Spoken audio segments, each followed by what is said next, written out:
kami hormati Pak yang mewakili Menteri Dalam Negeri, Pak Dirjen, serta teman-teman media cetak dan media elektronik. Nah, ada beberapa hal yang ingin kami sampaikan, bahwa yang pertama terkait dengan perkembangan kasus COVID-19. Ini kita lihat secara kontribusi COVID, itu Provinsi Jawa Bali itu mewakili 66% dari keseluruhan kasus nasional.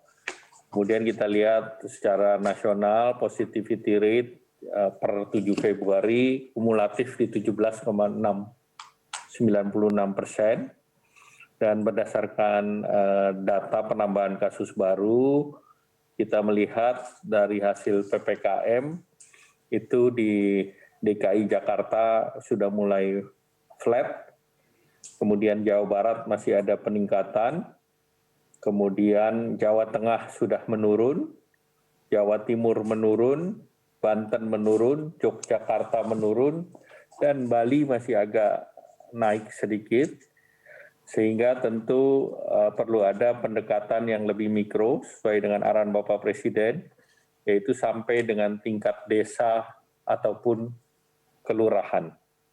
Nah, tentu tujuan PPKM Mikro ini adalah untuk menekan kasus positif dan melandaikan kurva sebagai prasyarat keberhasilan untuk penanganan COVID dan pemulihan ekonomi nasional.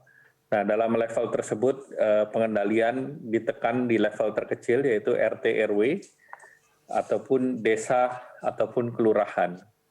Agar skenario pengendalian terkontrol dengan baik, diperlukan dibentuknya posko atau pos jaga di tingkat desa dan kelurahan yang melakukan 4 fungsi, yaitu fungsi pencegahan, fungsi penanganan, fungsi pembinaan dan pendukung operasional penanganan COVID-19 di tingkat desa maupun di tingkat kelurahan. Nah, tentu yang terkait dengan pengendalian itu menjadi penting, ya terkait dengan testing, tracing, treatment, terkait dengan isolasi pasien, kemudian pembatasan mobilitas ataupun penggerakan, dan juga tentu ada kebutuhan-kebutuhan masyarakat. Yang kedua, saat ini di 7 provinsi terdapat program.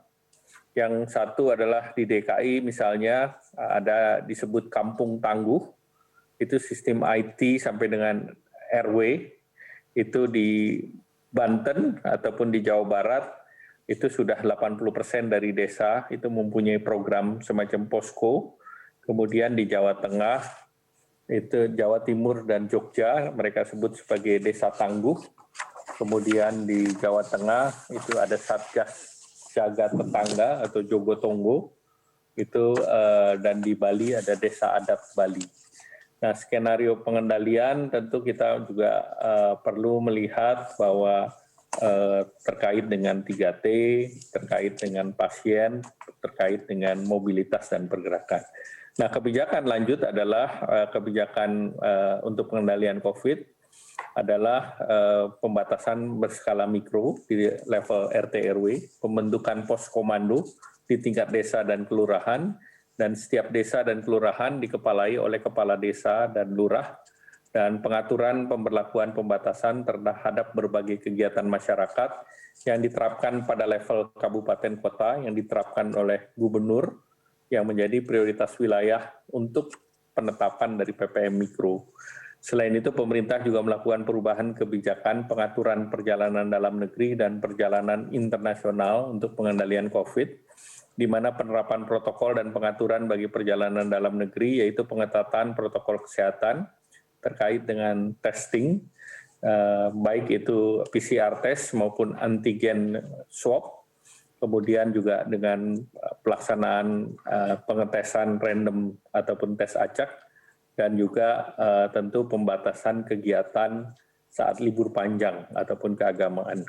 Kemudian penerapan pengaturan bagi pelaku perjalanan internasional, yaitu larangan memasuki bagi wilayah Indonesia bagi WNA, kecuali dengan kriteria tertentu, dengan pengetatan protokol kesehatan terkait dengan testing, PCR test, kewajiban karantina terpusat. Nah, kemudian pelarangan keluar kota khusus bagi ASN, prajurit TNI, anggota Polri, pegawai BUMN selama masa liburan panjang ataupun long weekend yang terkait dengan kegiatan Imlek nanti.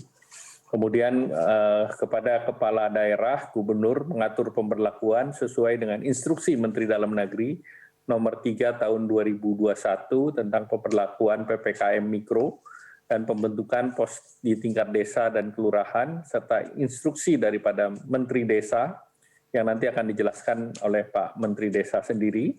Kemudian kepala daerah juga menindaklanjuti baik instruksi Mendagri maupun instruksi Mendes, dan beberapa gubernur sudah mengeluarkan seperti Gubernur Bali maupun Gubernur Banten terkait dengan surat edaran. Kemudian pemberlakuan pembatasan kegiatan masyarakat meliputi pembatasan mengenai perkantoran ataupun tempat kerja, work from home 50%, dengan pemberlakuan protokol kesehatan secara ketat. Kemudian belajar mengajar tetap secara daring, sektor esensial yang terkait dengan kebutuhan masyarakat, industri beroperasi 100% dengan pengaturan terkait dengan kapasitas maupun operasionalisasi sesuai dengan protokol kesehatan. Kemudian kegiatan restoran dan mal, makan minum dengan dine-in sekitar 50%, kemudian pembatasan jam operasional mal dan pusat perbelanjaan sampai dengan jam 21.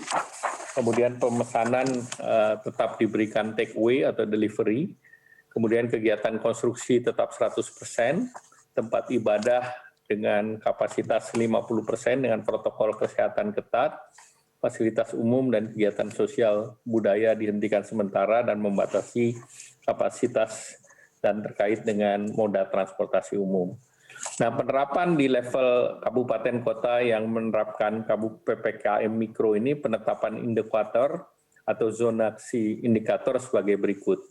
Untuk menetapkan daerah, provinsi, kabupaten, kota tentu akan menerapkan tergantung daripada 4 parameter. Ini untuk kabupaten dan kota, yaitu 1, tingkat kematian, 2, tingkat kesembuhan, 3, terkait kasus aktif, 4, terkait dengan bed occupancy rate.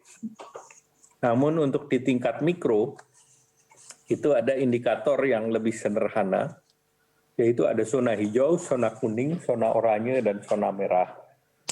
Di zona hijau itu tidak ada rumah yang kena kasus positif selama 7 hari terakhir. Nah, tentu pengendaliannya dengan surveillance aktif dan pengetesan suspek dan pemantauan kasus yang berlangsung secara periodik atau berkala.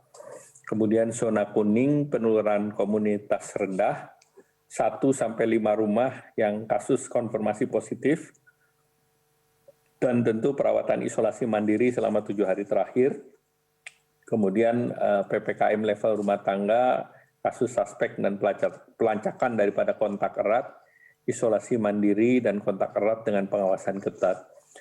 Nah, zona oranye adalah komunitas sedang di mana terdapat 6-10 rumah di 1 RT memiliki kasus konfirmasi positif, tentu dalam perawatan isolasi mandiri selama 7 hari terakhir, dan PPKM-nya adalah temukan suspek, isolasi mandiri, dan juga dijaga terkait di tempat-tempat umum.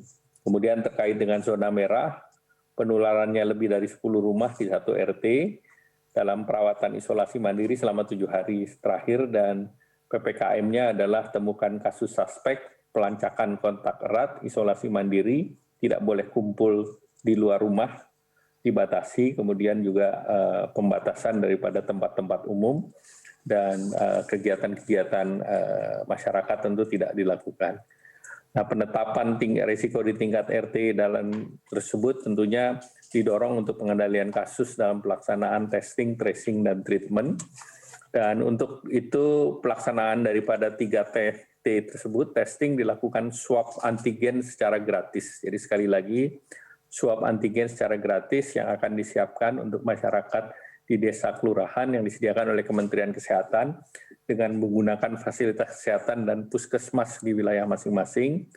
Tracing dilakukan secara intensif di desa kota dengan gunakan tracer dari Babinsa, Babin Kamtibmas yang telah dididik sebagai tracer oleh Kementerian Kesehatan. Kemudian treatment, pelaksanaan isolasi mandiri, isolasi terpusat, perawatan di fasilitas kesehatan yang dikoordinasikan oleh pos jaga desa atau kelurahan. Selain itu, PPM Mikro juga diberi dengan pembelian bantuan dan kebutuhan dasar nanti dilakukan oleh baik itu dari Kapolri maupun dari TNI.